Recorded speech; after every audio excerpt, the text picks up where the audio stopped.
these days, in 2024, at the time of recording, there are no bad cameras.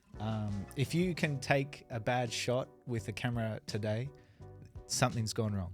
You're doing something wrong. In terms of like the tip of the iceberg, I know the tip of that tip. Nikon was shit for the longest time, but it's okay now. Nikon is like up there with Sony, in my opinion. Because all the file sizes were so much bigger, I didn't have a computer that was fast enough to be able to keep up, so I couldn't edit anything. I thought I was so good.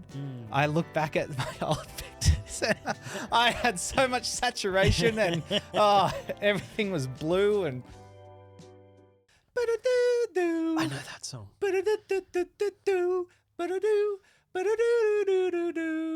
Rocky? Kicking it with Kenny and Quinn. That's the theme song.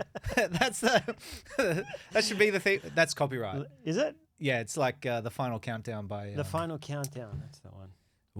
Anyway, I'm not going to sing it. I know. I don't want to get rid of our limited listeners that we already have. It's climbing.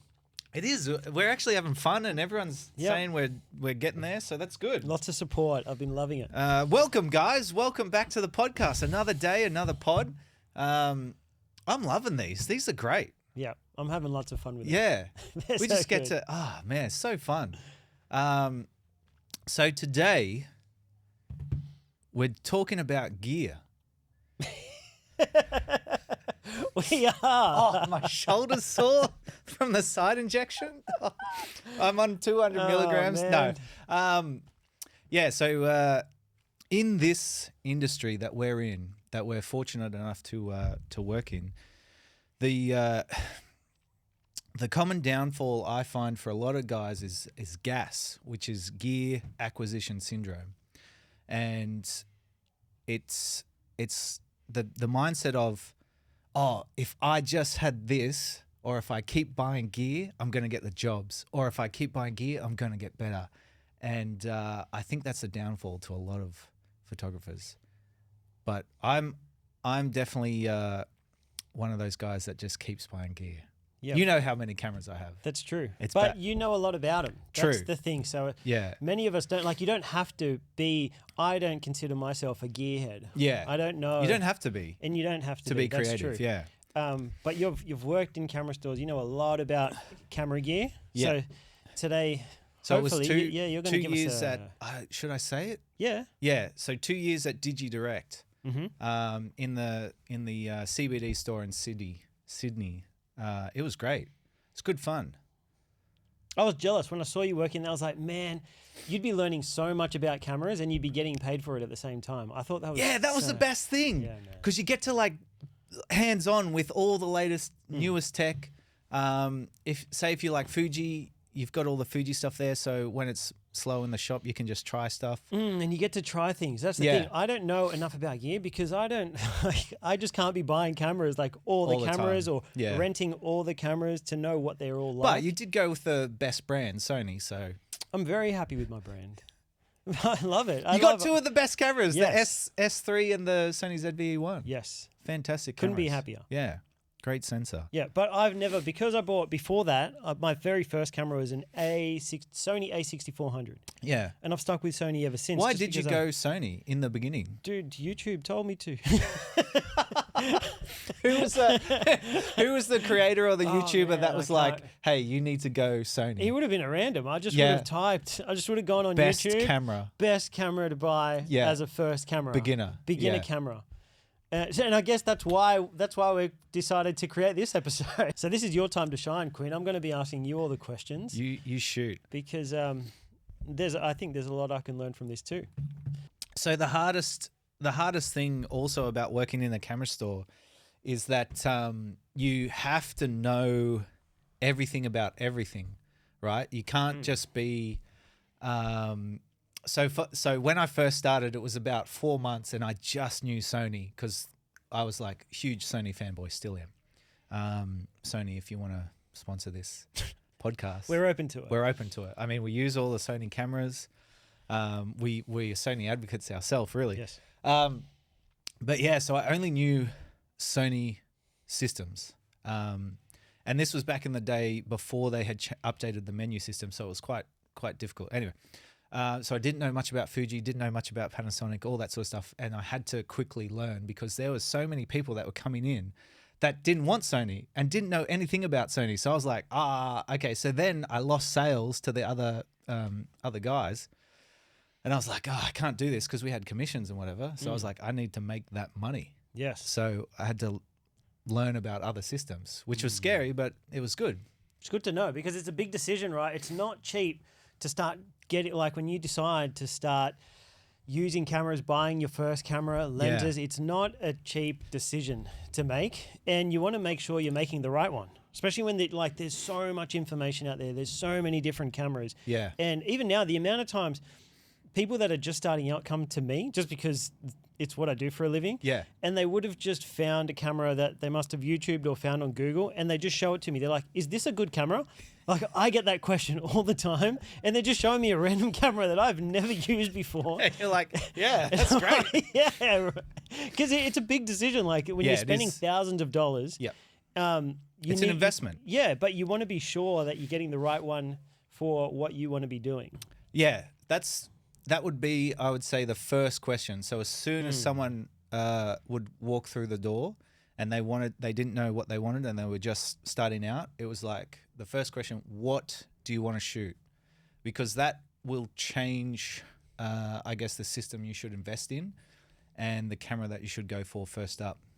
So whether it's like weddings, portraits, cars, whether you're doing just photography, videography, that sort of thing, whether you want to do, night stuff, daytime stuff. Yeah, it's... So depending on what you want to shoot, that could determine what you would recommend someone to buy. Yeah, definitely. It's... Even though we are going to be talking about a lot of different gear in this episode, the main takeaway that I want everyone who is a beginner to get from this episode is that it's not the camera, it's the photographer. Gear matters to an extent, and they're just tools for different jobs, but it mainly comes down to the photographer and the creativity up here. This is just an extension of your creativity, okay? Once you learn the basics, so shutter speed, aperture, everything like that, your ISO, you can shoot with any system and any camera, and it will help you be creative. But if you're first starting out, let's say that you've just shot with your iPhone or whatever, an iPhone 11 for the longest time, yes, and you're like, I want a camera. Like I want something tactile. I want to feel like I'm a photographer, that sort of thing. There are so many systems that you could get into, and they're all good. These days, in 2024, at the time of recording, there are no bad cameras. If you can take a bad shot with a camera today, something's gone wrong. You're doing something wrong. But what I would suggest is, I would say it's pretty much down to lens choice. So you'd recommend people to do the reverse, like consider what lens to buy first or what type of lens you want first, and then the camera body. Yeah, so okay, sorry. To go back, I would say, okay, show me some of the shots that you like, okay? Or show me the movies that you like, or show me the photographers that you aspire to become like. And so based on what they would show me, I would say, okay, well, that was shot on like an 85 mil. Most portraits, that's like a portrait lens sort of thing, but is also a really good street photography lens. 35 mil, same deal. You can do portraits with it, but really good for street photography too. So yeah, depending on what someone would show me, their favorite images, it was like, okay, well, this was shot on this. All these systems have it. It just pretty much comes down to budget then. So whether or not you're going APS-C, full frame, medium format, point and shoot, that sort of thing. So I would start out with obviously an interchangeable lens camera, because you're going to get different looks out of your lenses. And I would probably start out with APS-C like you did. So the Sony A6400. It's a great camera fantastic for hybrid shooting, so it does really good 4K video, and it's got a 24 megapixel sensor, so it's really good for photos too. You can blow them up as much as you want, and they still look good. Great for social media too. Does have some downsides. One being the battery life is quite poor. So, you know, investing in some extra batteries is always handy for those smaller cameras. And it doesn't have any in-body stabilization, so it can be quite shaky. But there are ways around that. That was actually one of the cameras that I would recommend to a lot of people. Mm-hmm. So it's got a rangefinder style viewfinder. So coming into the other Sony lineup, I know we're just talking about Sony at the moment, but we'll talk about other cameras. So the Sony ZV-E10, which is the vlogging style version of the A6000 line, it doesn't have a viewfinder. So if it gets really sunny, you can't really check your exposure as well as if you have that little tiny viewfinder. And just like the ZV-10 Mark II that just came out, no viewfinder, so it is quite hard. So it's a useful tool. So you pay the extra money, you get more in your camera essentially. But yeah, as a beginner, I would say go an interchangeable lens system, whether that's Fujifilm, Nikon, Canon, Sony.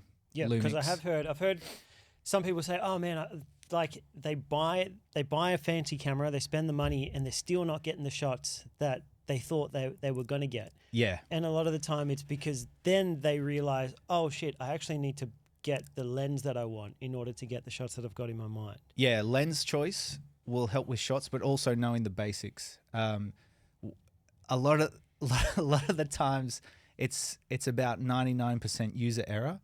So people would come back after spending, you know, 6 to 10K buyer's remorse. They'd come back and be like, this camera's shit. Like, you know, I'm not getting the most out of it, or it's not what I thought it would be. I'm like, okay, well, tell me what you're doing. And everything would be on auto.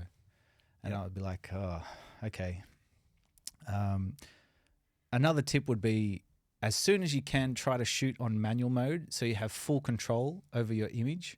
So aperture, shutter speed, ISO, that will help you learn about different lighting, harsh light, soft light, all that sort of stuff, and different situations so that you become a better photographer and a bit of better videographer sort of thing. So learn your settings as quickly as you can. Correct. You'd probably want to learn that almost before you buy it, because it's not. Some people think I'm just going to buy this camera and my photos and videos are just going to become amazing immediately. Yeah.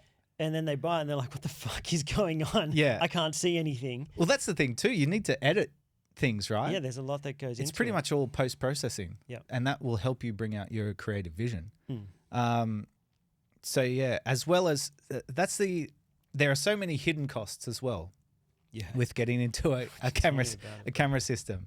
So you think you're just going to buy a camera and a lens. You can either go prime lenses, which are generally faster, but they're a fixed focal length. So they'll be like 1.2s, 1.4s, that sort of thing, 1.8s. With prime lenses, why would I get 2 prime lenses at different focal lengths when I can just get one zoom lens? Depends on whether you're shooting photo or video. This is just personal preference for me, but I've been really loving my zoom lens for video of late. I used to be prime lens only, and especially for weddings, it's like there are periods of time where you're always on the go and you don't really have time to change lenses. So that really sucks. So then I got this zoom lens, 24-70 2.8. I was like, oh, all right, this is pretty good, because it has such a wide focal length that you can get all your shots essentially. It's great for photo too. But mainly prime lenses are sharper because there's less glass, the elements don't move. So when you're zooming with your zoom lens, the elements will move forwards and backwards to create the focal length, and they're not going to be as sharp as a prime lens, which all the glass is fixed and they let in a lot of light, and your light is what's giving you the end result. So they're faster too, better for low light, they'll blow out the background too. So people, you saw it in your iPhone. I think it was around the 11 Pro when you could hit portrait mode, and it blurs the background. There is also a debate on this. Not a debate, but it's like some people say bokeh, some people say bokeh. Apparently, the real way to say it, the proper way to say it, is bokeh. I can't remember the Japanese photographer's name who said it, but yes, I think it was a Fujifilm guy. But apparently, the correct terminology is bokeh. But I just say bokeh. So do I. Yeah. So yeah, that's just the blurry background where you open the lens wide up. It's letting in all this light, and you'll get the nice, pretty circles in the background if you shoot with light and all that stuff. But usually, this is what happens, right? So you're a beginner photographer. You buy your first camera, and it will most likely come with a kit lens if you get an interchangeable lens system. That kit lens will usually be, if it's on APS-C, like a 16 to 50 or 55 mil, so it's equivalent to a 24-70. And then on full frame, it'll be similar to that. But it'll be like an f4 or 5.6 to f8, so that when you zoom, it gets darker, sort of thing. That should be your test of what you like to shoot at. So if you're constantly finding, and you can see it in the metadata when you bring the images into Lightroom or Photoshop or whatever, if you're constantly shooting at 24 mil, then I would probably suggest that your next lens purchase would be like a 24 mil prime. If you're constantly shooting at the 50 mil, you'll probably like a 50 mil 1.8 nifty 50. That's the next lens that most people get. You get the kit zoom lens. That's a good, and then you get advice. the nifty 50 zoom, the prime. Yep. Canon for the longest time. I'm quite old, I guess, and so for the longest time, the Canon Nifty 50 EF 1.8 was the best-selling lens that you could get. You'd chuck that on, and then all of a sudden, that's the feeling, right? You've been using the zoom lens for so long and everything's in focus and whatnot, and then you chuck that Nifty 50 on, the 1.8, and you shoot wide open, and you're like, oh, I'm a photographer now. Holy dooly, this is amazing. This is everything I dreamed of. And then you start looking at other lenses, and you're like, oh, there's a 1.2, there's a 50-1.2. Oh, I should save up and get that. Oh, there's a 50-1.4. Anyway, so yeah, Canon had that lens, which was like the best-selling lens for the longest time, or their best-selling lens for the longest time. And yeah, most people, once they bought their camera system, that would be the next lens they got.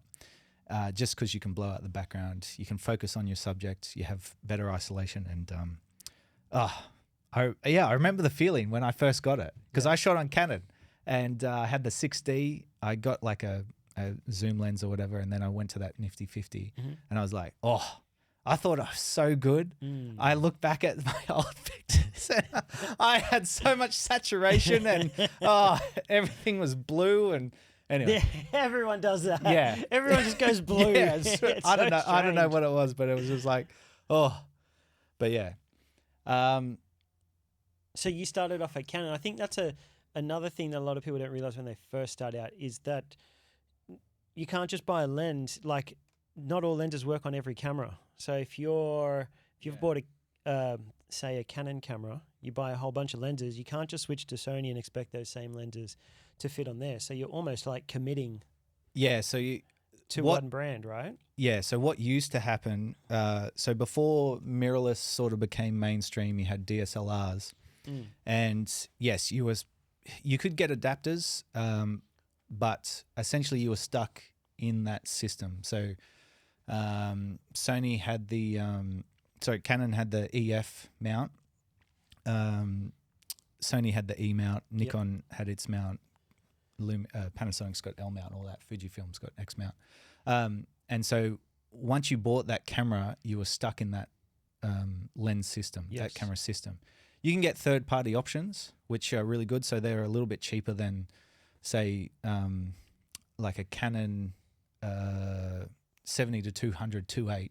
You could get a Sigma version, which is just as good, maybe a little bit less sharp, or there might be less contrast, but still a really good option for half the price. And so that was actually quite a controversial move that Canon made. So when they moved to the RF lens mount system with their mirrorless cameras, they didn't allow any third-party lens manufacturers to create RF mount. They're only just doing it now.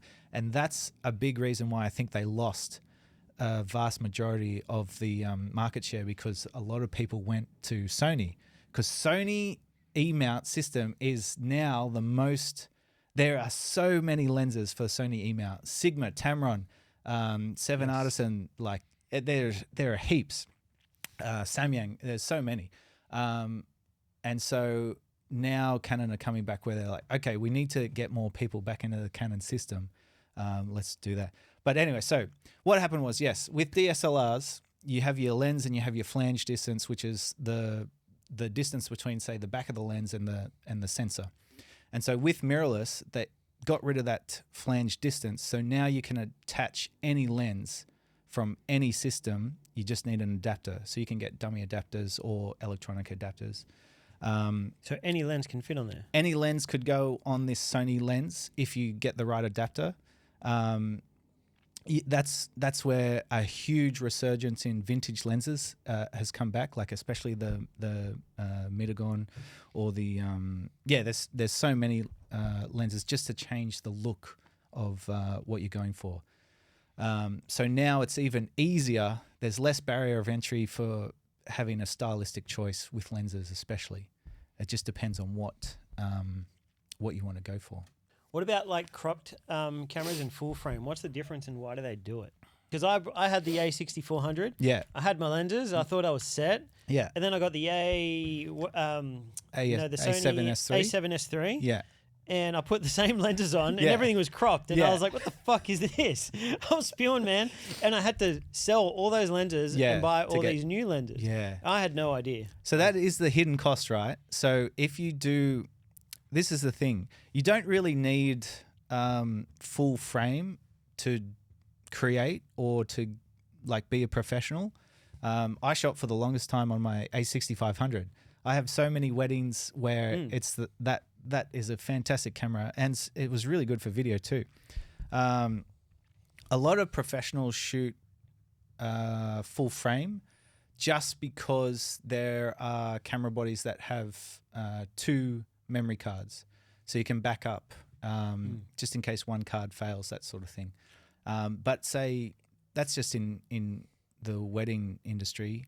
But if you're, say, doing product photography or higher end modeling stuff or editorial or whatever, you're most likely going to be using medium format, or you'll be renting like a phase 1 or something like that, just so that you have the cleanest, crispiest image that you can blow up or put in a magazine, and there's no loss of detail, that sort of thing.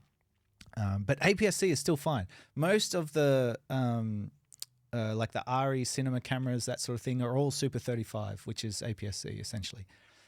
So most of your favorite movies that you've watched in the last 20 years have all been shot on this small sensor, and it all just comes down to lighting, really, and lens choice. But yes, as you were saying, like putting those APS-C lenses on the full frame camera bodies, you'll get that black circle of death sort of thing, the crop in. I feel that. You can use it as like a stylistic choice. I know Colt Kerwin does it with his like a little 11mm 1.8, and he puts it on the A7 IV or whatever, or the A7S3, and it creates quite a cool look. But yeah, for the vast majority, you've got to look at, okay, if I'm buying a full frame camera, which is what everyone pushes, and everyone says, oh yeah, you only need full frame, like otherwise you don't get the blurry background or you don't get the low light performance, that sort of thing. Then you have to look at the lenses, because for the most part, all the full frame glass, like it adds up, and it will be more expensive than the camera body. You'll spend maybe between maybe 3.5 to 5K for a very decent full frame camera from either Canon, Nikon, Sony. Yep. And then you have to spend that and more on lenses. So especially if you, let's just take Sony for example, because you know I love Sony. Their G Master series of lenses, amazing, so good, but so expensive. So these are things. All right, this is a good. If someone was starting out, a lot of people just look at the camera body, Yeah. and they'll pick a camera body based on their budget. What do you think? If someone's starting out, what are the list of things that they should actually budget for when they are trying to buy their first camera? Because it's not just the camera body. And I think that's where a lot of people fail. They'll have a budget strictly for the body. Yeah. And then they realize, oh, damn, I need 1 or 2 lenses. I need the All SD this cards. stuff. I need the batteries. Yeah. And then you've blown your budget by like a lot. And you start stressing out really quickly because you don't take those things into account. So what's like a list of things that people should definitely or have to take into consideration when they're putting a budget together for their first camera kit? This is what I always say. You date the camera body and you marry the lens, because the lens choice or the lenses that you have will last pretty much your whole photography or videography career. But you'll constantly be changing bodies as they upgrade over time. You might only have a camera body for maybe 2 years if you're doing it professionally, because you know what we're like. We want to have the latest and greatest, that sort of thing. But what you have to look at is, okay, so what camera body am I going for? And then what lens am I going for? Do you want to put filters on your lens? So say for videography, you're going to need some ND filters, just so that you can get that proper exposure and you know, follow the 180-degree rule. Extra batteries. So for photography, you know, a couple of spare batteries are always really appreciated. But if you're going down videography, are you going to rig up your camera? So are you going to put on a V-mount or gold mount battery, or are you just going to stick with the proprietary batteries that come with the camera? SD cards. There are like so many different SD cards. You have like CF Express Type A, Type B. You've got normal SD cards. You've got the V60s, the V90s. Is there a difference with any of them? Pretty much it's just read and write speed. Mm-hmm. So how camera manufacturers make money is they will sell your product, and then you'll need to upgrade to the latest, say, SD card or whatever to shoot in, say, 4K 120. That's exactly what happened to me. Tell me. When I bought my last camera, one of the reasons why I got the A7S III was because you could shoot in 4K 120. Yeah. So when I bought it, I was like, I can shoot this in 4K 120, right? Yeah. And he's like, oh, it depends on your SD card. And I'm like, that doesn't make sense. I thought an SD card is just an SD card. And I felt like I was getting upsold. Yeah. But he was right.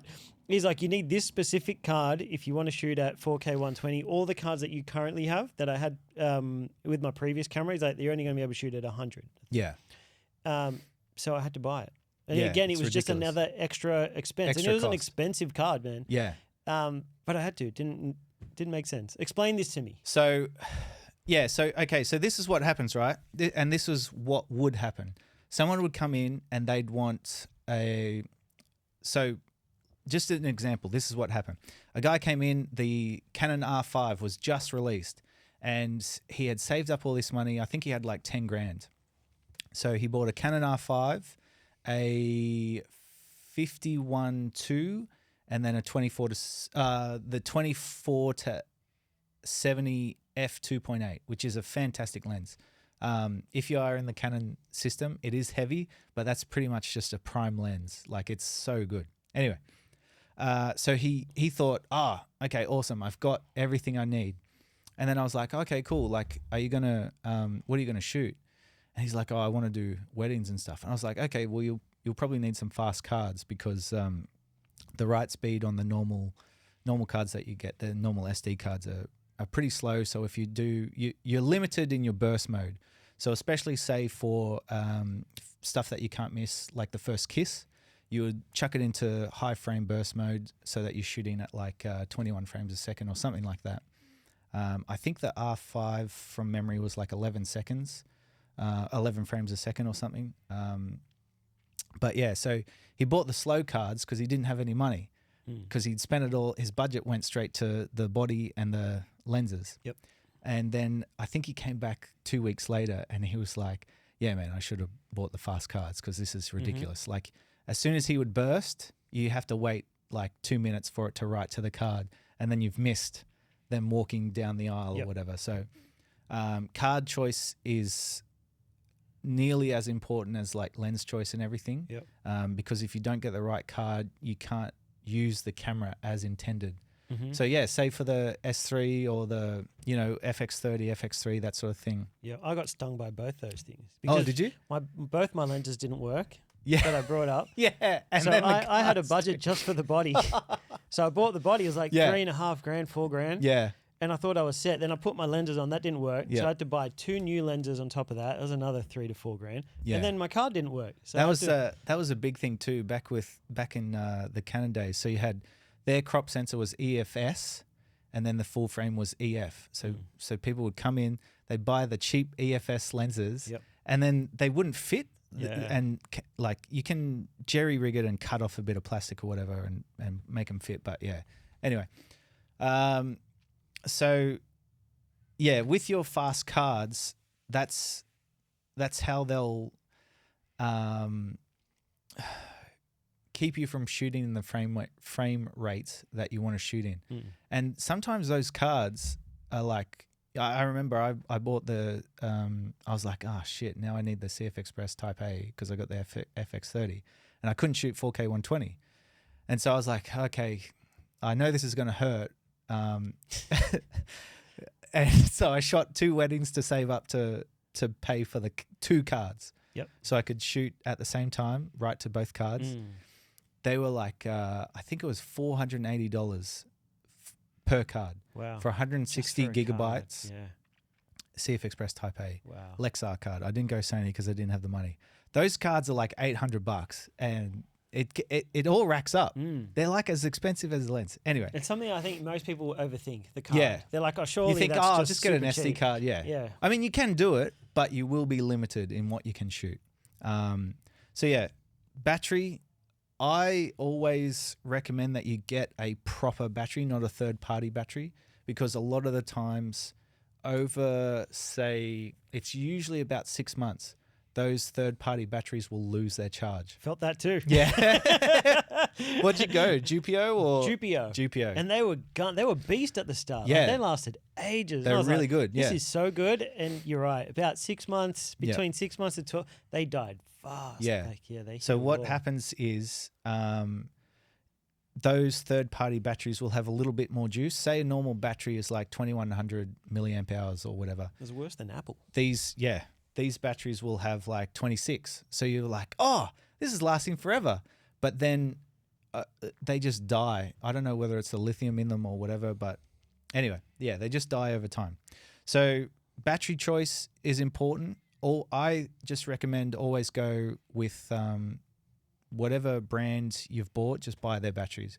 And sometimes, I can't remember whether it was like Nikon or Fujifilm, but they wouldn't actually let you shoot. It was Canon. Canon is really... Canon is really bad sometimes for like limiting their products for the consumers. They want you to spend the extra money to get their top of the range line or whatever. But yeah, Canon would, I think it was with the R5, they had to release a firmware update to let you shoot with third-party batteries, because if you put in anything apart from the LPE6 new upgraded battery that they had for the mirrorless system, it wouldn't let you shoot. It was, very interesting times. But yeah, so battery, memory card, lens filter. So a lot of people would buy like a $2,000, $5,000 lens, and then they get the cheapest UV protection filter, like a $60 filter, and chuck it on that $5,000 lens. And I was like, what are you doing? you're taking away from the image quality of your lens. Like, why would you spend all this money and then just cover it essentially with Vaseline? So with lens filter choice, I do say this, but it was always a good add-on for us because, like, your point of sale, you're trying to upsell and whatever. But it does make sense. If you're spending like, $5,000 and you're going to chuck on a $60 filter, it's not worth it. Just spend the extra money. If you do want a protection filter, I personally don't use them. I just use the lens hoods, and I found that that's fine because I don't want to take away from the glass. Like, I've just paid all this money for G Master glass. I'm not gonna take away from it. And then ND filters. So say if you're, or mist filters, pro mist filters, that sort of thing. If you're doing videography, you want to get a good filter. So with some of the cheaper filters, I know K&F Concepts had this problem a while back because they were quite cheap, but once you go to like the final stop in an ND, you could get like a 6 to 9 stop or a 2 to 5 stop or something like that. What happens is the two bits of glass, when you're changing the filter to the final stop, will cross over and you'll get an X pattern. So you need a high quality ND filter to stop that from happening. That's why I always recommend like the Polar Pro or Tiffin filters, because even though they are so expensive, the Peter McKinnon range especially, it's like can be up to like $600 for an 82mm filter. It is worth it. That filter will also, I've had mine for 4 years now, no scratches, no nothing. It still works amazing. And then this is a tip. Here's a good tip. Buy the biggest filter that you can, and then just get step down rings. So if you've got like I think a 24 to 70 2.8 or something is an 82mm filter thread. If you've got a lens like that, spend the money, buy the 82mm ND filter, and then just use step down rings. True. Yeah. Good point. I've done that. Oh, I've got a filter for my biggest lens. Yeah. And I got step down rings. Yeah, just get step down rings. It saves you so much money. And yeah, anyway, do it. Trust me, do it. I agree. Yeah.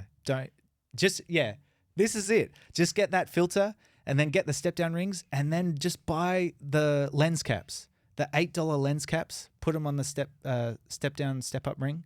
That will save you heaps. And then you just transfer the filter. Because I was an idiot. And I bought all these different ND filters. Wow. And I was like, what am I doing?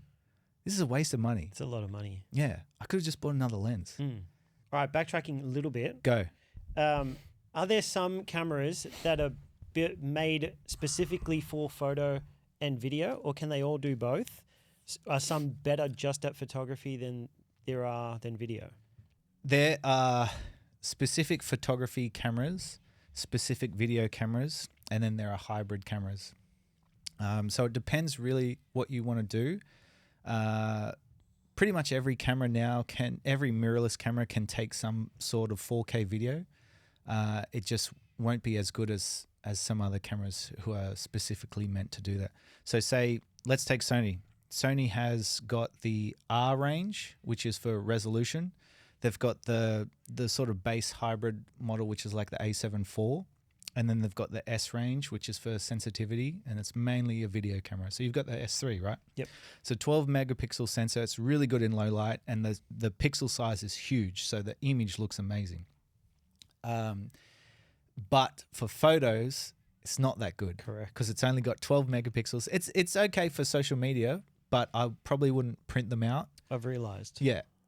The photos aren't that great. Yeah. Compared to the video. The video's amazing. Yeah, video's amazing. And then on the opposite side of that, so the S3 is really good in low light. You've got the R series. I think the latest one is the R5 or R6, can't remember. But it's like 61 megapixels, terrible in low light. Because you have all that noise introduced because you have so much... What's this in? In what range? Oh, there's the Sony R5 or R6. Okay, yep. So it's a 60, 61, 62 megapixel sensor. So there's so much information getting written to that card, but it's terrible in low light. Sorry, not terrible in low light. It's not as good as the S3, which I also think that they're discontinuing that line. I think they'll probably just go an FX3 Mark II or something like that, which will probably come out maybe this year, end of this year.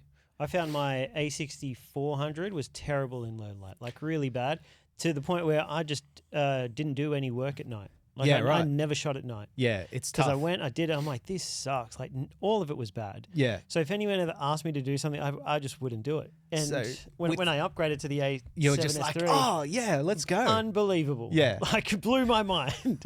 I was like, this is amazing. Are there some things that are just like overkill, like just unnecessary? Like cameras are going to like 8K now. Like, do you really need that? So the only reason why you would get, say, like the A1 or the R5 does 8K as well, that sort of thing, is the ability to crop in later in post-processing. When you're editing, you could crop in and not lose much resolution. That would be the only reason, to reframe.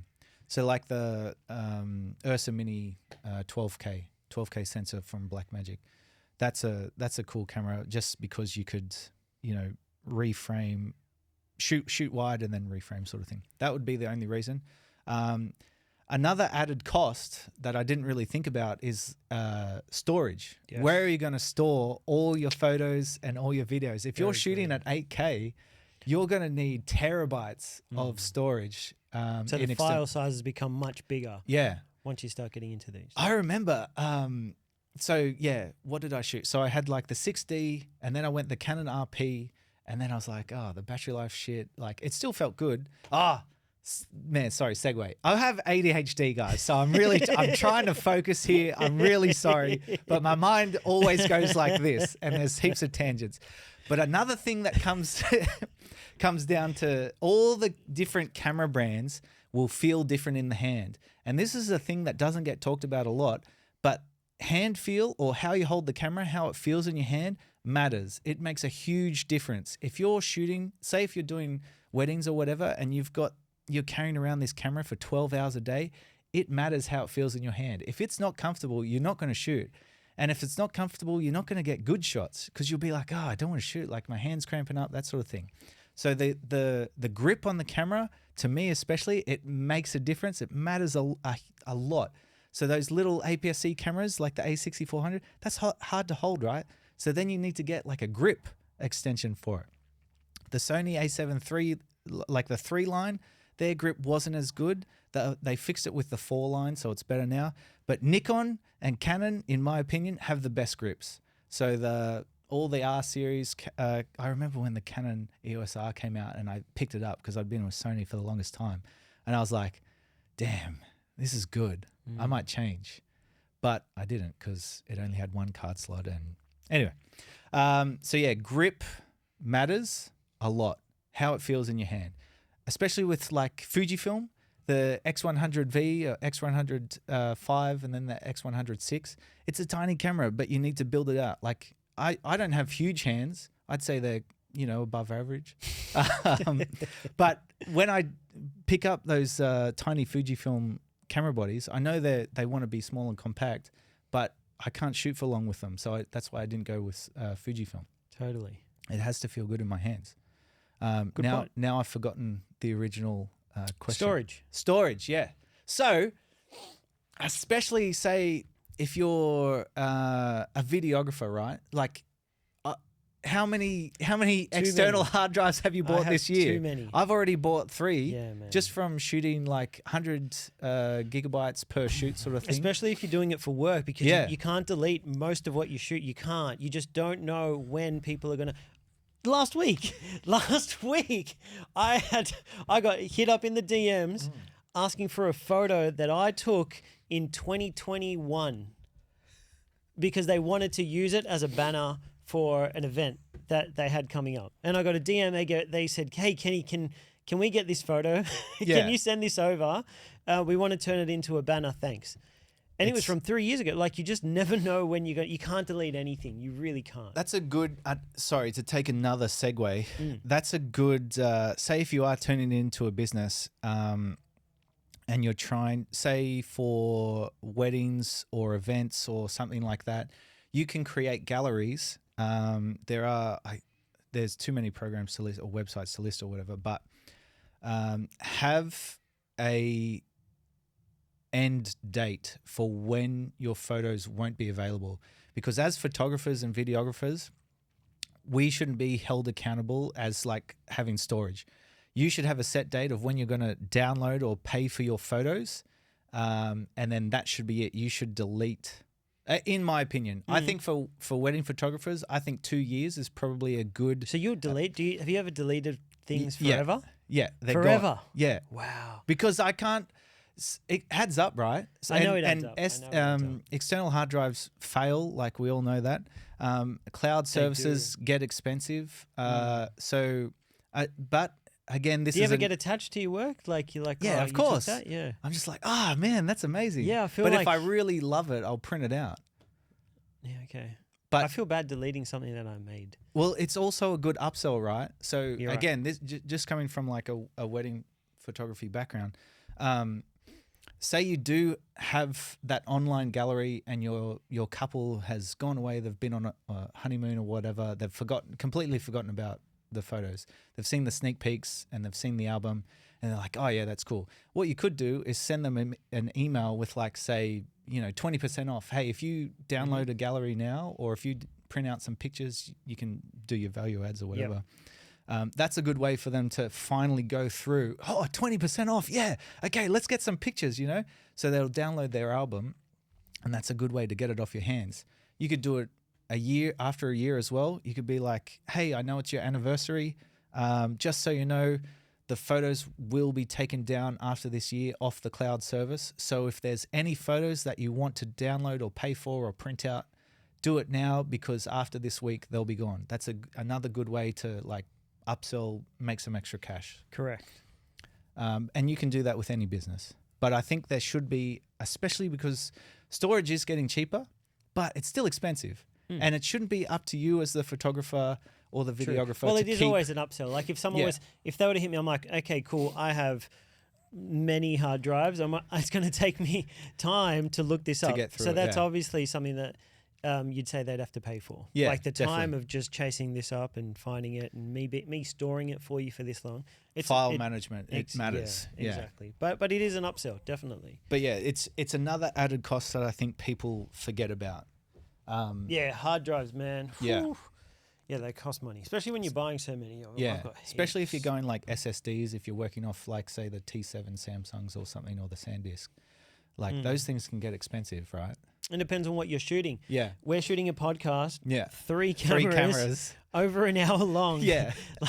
They take up a lot of storage. A lot of space. So if you're like us, if you're shooting podcasts, those hard drives fill up very fast. Yeah. So imagine like, let's say you are shooting that. You're going through like 8 terabytes every 6 months or whatever. Yep. There's I don't know, $3,000, $3,000 every 6 months just to have storage. Like, it starts to add up. It's just once you go from like hobby to professional, there are just so many more added costs that I don't think many people talk about. No. Or you're unaware. You're just like, I didn't know I needed that. Yeah, you don't see it coming. Yeah. You don't know you needed it. And then you always think, surely that doesn't cost that much. Yeah. But it does. It always does. There's a ton of little things. And I think, especially now when I'm making these purchases or these bigger purchases, I really have to stop and think, am I really going to use it as much as I think I'm going to use it? Yeah. Because there have been a lot of times where I've bought something because I thought I was going to use it a lot. I've got a few. What's your number one where you're like, oh yeah, I'm going to use this all the time, and it cost a pretty penny. Yep. But you haven't used it as much. My underwater camera unit. Oh yeah. I bought one. Yeah, nice. Yeah, it cost me a lot. Because we're right on Coogee, I guess. So Maroubra, I was like, I live at the beach. I'm going to use this all the time. You can count it on one hand. Yeah. How many times I've used that unit. I think that happens with a lot of people, especially with drones. So you think you're going to buy a drone.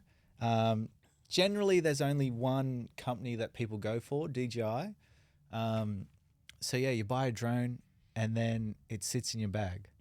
And True. unless you are say for like real estates, weddings, maybe some coastal stuff, I don't know. Unless you really force yourself, you're probably not going to use the drone that much. It's Totally. only Thanks, man. Dude, I've got apart clients. from FPV. But I've got clients. I've gone to meet them, and when I'm in their office or wherever we are, I see cameras and lenses, and I'm like, what is it? They're like, oh man, I bought that's been sitting there for years. And I was like, you've got all the stuff, and you're calling me because people have just everything buy. you need. Yeah, people exactly. buy things. They make these big purchases, and then they don't use. Like, you really have to think, especially when you're spending that much money. Am I really going to use it as much as I think I am? Yeah. I try to do a good job, and then when I do buy it, I'm like, I have to be using this all the time. Like the new drone I bought and crashed and rebought. Sad. I'm trying to get that up at least once a week. Yeah, that's good. That's a good mindset to have, because this is a good quote that's always been said. It's like the best camera is the one you have. So whether it's like your phone or what you got to carry, like I've got a backpack full of cameras just over there. So I always try to at least have one camera with me. Because I would just always want to capture the moments and use what I've got. But yeah, with drones especially, they can be a massive money pit. Like, for sure. Because I've crashed 3 now. Yep. And had to buy new bodies every time. Yeah, get DJI Care Refresh. Just do it, guys. Like, don't skip out on that. Especially with drones. Insurance as well. So if you're a professional photographer, speaking of DJI Care Refresh, it's always good to insure your gear, because there's been so many stories I've heard about, and this is probably comes down to common sense as well, of like photographers leaving their gear in their bag, and then someone breaks into their car, steals the bag, runs off with like, $30K worth of gear. It's ridiculous how much money is in that backpack right now. and I just throw it on the streets of Sydney whenever I'm doing like street shoots or whatever. True. I'm like, yeah, it'll be fine. That's dumb, man. I need to have a hard look at myself. Yeah, you got to think about all those things. Yeah, there's a lot of hidden costs. Yeah, drones especially. Drones are a big one. And for me, with drones, if I was to say one thing, because I had the DJI Mini 2. Yep. Same thing. Never flew it. Yeah. But now that I've got the 3, the reason why I'm flying the 3 way more is that I can get it up. Like, I can go from turning it on to flying so fast. Yeah. Compared to the 2, you almost every time had to recalibrate it. Yeah. And knowing that it was going to take me it sounds stupid because it's like a 5-minute thing. But just knowing that I always had to recalibrate it, always set it up, attach my phone, get the app going, it was a pain. And it stopped me from using it as much as I wanted to. Whereas like with the 3, you don't have to attach your phone. You don't need the app. You literally just turn it on and press fly, and it's up within 30 seconds. Yeah. Well, that's the thing, right? It has to be easy. Yeah. For a lot of people, there has to be a certain ease of use. Otherwise, they won't shoot. Totally. So Panasonic just released, I think it's the S7, where it's similar to Fujifilm in where you can put on like LUTs or presets or that sort of thing, or have like the looks, and then you can just upload straight to your phone and straight to social media. So you don't really need to edit. I reckon that probably stops some people too, right? They think that they take the photos and it's going to look amazing, and then they don't realize, oh shit, I have to edit these. Yeah, another added cost is you need a computer for the most part. Yeah, but then that's also a time thing. Editing software. Editing. So, oh man, I have to edit these things. I have to put on my computer, and then that stops people from continuing on after buying it because they can't just upload it straight to social media. It is getting quicker and better. And so, I think most camera companies are realizing that for the majority of consumers, they're not pros. They just want to take a picture and share it, so upload it straight away. So more and more camera companies are creating products for that. But another added cost you got to think about. You've spent, let's say you've spent 10 grand on this system. You've got a awesome high resolution full frame camera. You've got an amazing lens. You've got all the batteries, the fast cards, all that sort of stuff. What are you going to edit it on? You got to have a good computer. Yeah, you have to have a fast computer. Yeah. That was another thing when I upgraded my camera because all the file sizes were so much bigger. Yeah. I didn't have a computer that was fast enough to be able to keep up, so I couldn't edit anything. Yeah. Where I stopped using that camera because I was using it for work. Yep. I went back and used my A6400 for about 3 months, and I had this camera that I'd spent so much money on just sitting there because I couldn't edit anything, and clients needed it. Like, I had retainers, I had to just get these videos out, and I couldn't edit them because my computer wasn't fast enough. I remember when I bought the FX30, and then I bought the cards and everything, and then I was trying to edit, and I used DaVinci. And so I had the free version, obviously, and used it for the longest time. And I was like, why is the media not coming up? You can't edit 10-bit footage on the free version of DaVinci. So then I had to buy the studio version. So it's all these added costs that rack up over time. And you don't see them coming. Yeah. The Adobe suite, like, $80 a month sort of thing. If you get Photoshop, if you get Premiere, if you get Lightroom, all that stuff, like, it just adds up over time. And that's the thing that, because we're doing it professionally, right? Clients don't understand that. You've got all these monthly costs and all this gear that costs so much money. You have to try and make that money back. True. And that's why you set your prices and you should stick to them. Yeah, exactly. Your rate should take all these things into consideration. Yeah. Most people don't. They just come up with a number in their head, but you're right. Yeah. All these costs add up. You have to make your money back. Exactly. Otherwise, you're working for nothing because you're paying all these subscriptions. Even the music. Yeah. Epidemic Sound. Man, I got to get that. I got to promote that. Yeah. I got to get better. I've got a ton of subscriptions. Yeah. That I pay every month. All this stuff that you don't think about when you're first starting out. You just think, I'm going to buy the camera. I pay Google storage. Yeah. I've got like 2 terabytes of Google. Heaps. I'll know soon enough. One last thing I want to touch on. Yep. Small action cameras. Yeah. There's heaps of them. So many. Do you rate them? Do you recommend them? Yeah, I just bought the You did? Insta360 Go 3S. What made you pick that? Jesse Driftwood. You got influenced. Yeah, I got influenced. No, I just so for the longest time at weddings, and the guys that I used to work for, they would be like, oh, maybe don't wear that because it like I would try and put the action camera on or whatever, but it's too obnoxious. Even that, like having something on there or on your camera body. With the new Insta360, this is not a paid sponsorship, by the way. I bought this with my own cash, but it's so tiny and it shoots 4K. People don't notice it. Like, we film with your Osmo Pocket all the time. Yes. And no one notices it. Like, the smaller the camera, people are just like, oh yeah, that looks like a toy, right? They think it's just cute. Yeah. But the quality that you get out of it is amazing. 10-bit color. It's a 1-inch sensor. It's awesome. So obviously there are some different use cases for it. If you're going to be doing, like, say, sports or action, is it going to get wet? Then I would go an action cam. Ever since I think the GoPro Hero 6 Black, that was the last GoPro that I would ever recommend.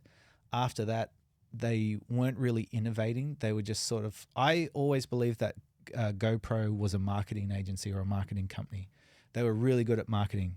They weren't the best at innovating.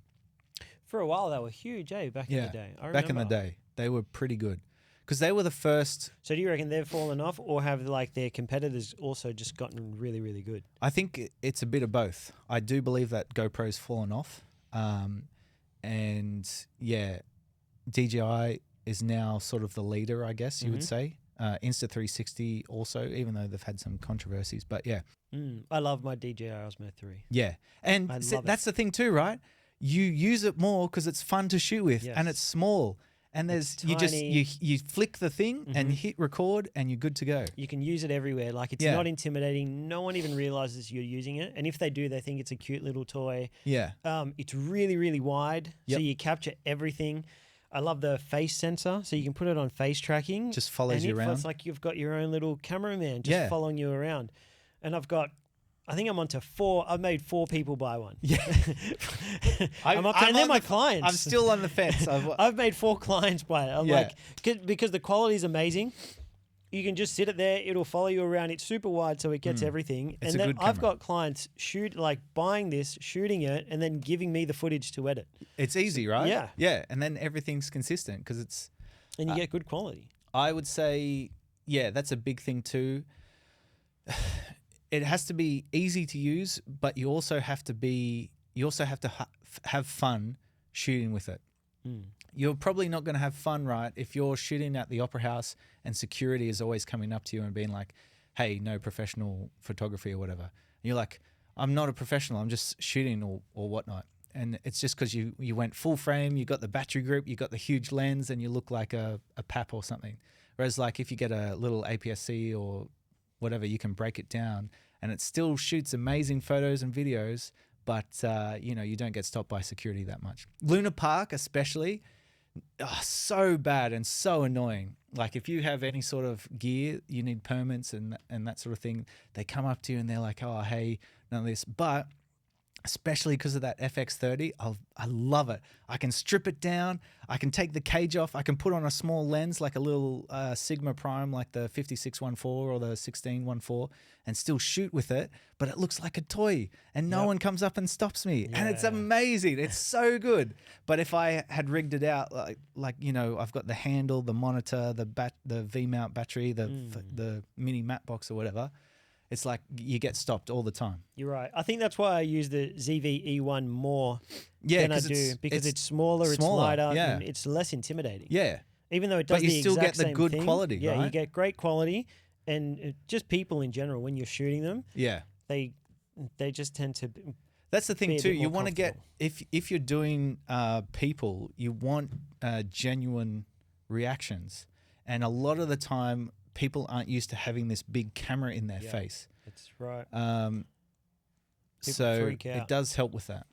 The second I pull out one of my cameras, you can just tell people start to they act start different. to shrink back in, and they're like, it's so they crazy. become a shell of their former selves. Whereas like with the Pocket, if anything, I'm getting more of a reaction out of it. Because you were everyone's saying jumping in. your partner, she took it. She took it to a bridal shower. Yeah. She took it to a bridal shower, and none of these girls get in front of the camera. Like if you pulled out a camera, most of them just wouldn't want to be in front of it. They'd just be so intimidated by it. But she pulled out the little Osmo Pocket, and all of them just thought it was the cutest thing ever. They all started jumping in front of it, and you got the best reactions. Yeah. It was so cool. All the footage was amazing, because everyone was just... But they were happy to pose. Like they wanted to. They're like, oh, let me pose in front of the cute toy. It was so strange, but so good. So good. If anything, the footage was better. Yeah, because you're getting better reactions. Yeah. So weird. So weird. Love it. I think we've covered a lot today, Quinna. You've done well. Yeah, that was heaps. My mouth is so dry from feel like talking. I haven't done that much talking. I feel like I got educated today. Yeah, bro. I didn't even touch. That was the surface. That's the tip of the iceberg. There is so much more, and we could be talking for like 5 hours. But we're gonna have to do a part 2. Yeah, because So the takeaway should be that Nikon was shit for the longest time, but it's okay now. Nikon is like up there with Sony, in my opinion. Better than Canon. Anyway. Yeah. That's the takeaway. That's the takeaway. And he loves Sony. Yeah, and I love Sony. And it doesn't matter what you shoot with, it's the person behind the camera that does all the work. Yeah. The storytelling. Like the storytelling. In terms of like the tip of the iceberg, I know the tip of that tip when it comes to camera gear. Yeah. And it hasn't stopped me from doing what I'm doing. Like it's just storytelling. Any just camera tools. will do. Whatever camera you've got, you're right. It's just a tool. You're absolutely It's a tool right. to focus your creativity. Just like anyway. No, you're right. That's a very good point. They're just tools to create. Don't get caught up in the hype. Yeah. The YouTuber hype. No, but you're even saying though I that. did. It brings it. you every time you say that. I'm trying to. There's this story that comes to mind. Yeah. But it relates to music. Yeah. Do you remember when auto-tune came into the scene? Everyone thought T-Pain was auto-tune. T-Pain was the auto-tune guy. Yeah. Right? No, he used auto-tune. He did use auto-tune. Bro, I think he can do it. He's got a great voice. He's got an amazing voice. Sorry. But he introduced auto-tune. Yeah. And people were shitting on it. And they were like, it's not real. You should be using your real voice. And it got a lot of shit. And I initially thought, yeah, you're right. That is bullshit. You should be, it should just be your voice and your voice alone. And when they asked him about it, his point into why he used auto-tune was, I have this work of art in my mind that I want to create, but I don't have the instrument to create it. Auto-tune gives me that instrument to create what I have in my mind. Yep. So why should I be limited by my instrument when I can use another instrument to create what I've got in my mind, which is the same as what you're saying with 100%. like they're just your tools. Like if I can't create the things that I want to create in my mind with what I've got, these are just tools to get you closer to what you have in your mind. Yeah, a new camera body, a new lens, it should inspire you for a little bit, but it's not going to make you a better photographer or videographer. Use and learn the tools that you already have and get better doing that. And then if you really want, upgrade your gear. There's so many other things that you can improve on. Yeah, before gear. Exactly. Yeah. And storytelling is number one. I agree. Yeah. But gear's fun. It is fun. And I love it's so fun. Oh, man. I've got so much gear. It's ridiculous. No house or gear. And no regrets. And no regrets. I love not having a girlfriend. Imagine if I had a girlfriend. All the money would be going to her, but I get to spend it on camera gear. Oh, man. Anyway. Living the dream. All right, guys. We'll see you in the next one. Thanks for watching. Thanks for listening. Make sure you like, subscribe, and all that. Yes, please. Yeah, help us out because it costs you nothing, but it really helps out the stuff we're trying to do here. We're trying to grow. Yep, we are. Thank you so much for taking the time to listen to us. All the likes, all the shares and comments, the DMs that we get. Yeah. We love them. Yeah. The support's been awesome. We've gotten some really good constructive criticism and we're trying to get better. So thank you so much, guys. And we'll see you again. See you next week. Yeah. Awesome. Good job, Quino. Killed it. Bro. All right. Let's play some games. Let's play. I gotta pee. Yeah, I gotta pee.